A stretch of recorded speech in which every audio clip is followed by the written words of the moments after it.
Assalamualaikum warahmatullahi wabarakatuh. Kami dari kelompok 3 yang beranggotakan saya sendiri Aisyah Nagisantika dan Ayunda Rahmawati akan menyampaikan tentang asesmen psikologi klinis.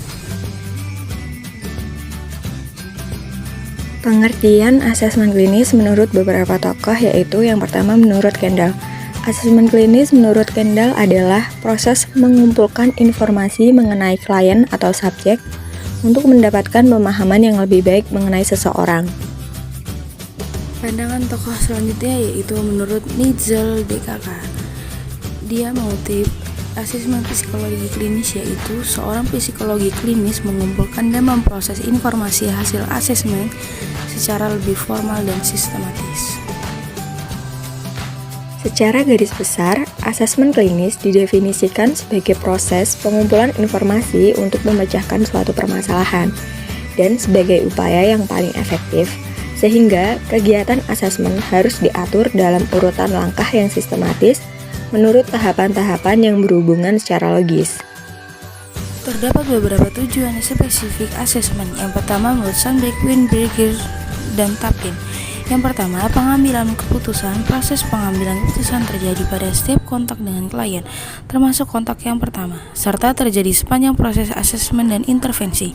Yang kedua yaitu mengembangkan citra atau gambaran atau model kerja mengenai klien.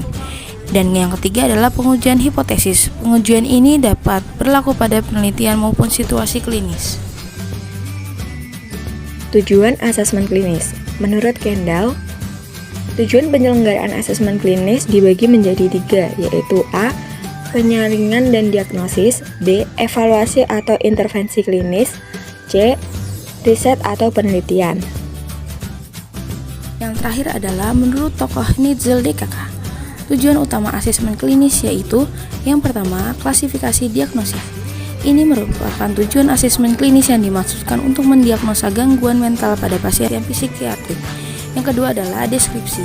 Ini dilakukan dengan memperluas asesmen dan lebih mengelaborasi deskripsi tentang klien sehingga membantu mendapatkan pemahaman yang lebih penuh. Dan yang terakhir adalah prediksi. Ini membuat prediksi tentang perilaku manusia. Proses asesmen. Proses asesmen sendiri terdiri dari 4 komponen yaitu 1. Perencanaan dalam prosedur pengumpulan data, 2. Pengumpulan data untuk asesmen, ketiga, pengolahan data dan pembentukan hipotesis, dan keempat, penyampaian hasil asesmen klinis dan laporan pemeriksaan psikologi klinis. Yang terakhir adalah teknik asesmen klinis. Yang pertama adalah observasi klinis. Observasi langsung yang memiliki tingkat validitas tinggi dalam asesmen. Yang kedua adalah wawancara klinis, auto-anamnesa dan alo-anamnesa. Dan yang terakhir adalah psikotes untuk membantu mengurangi bias selama asesmen berlangsung.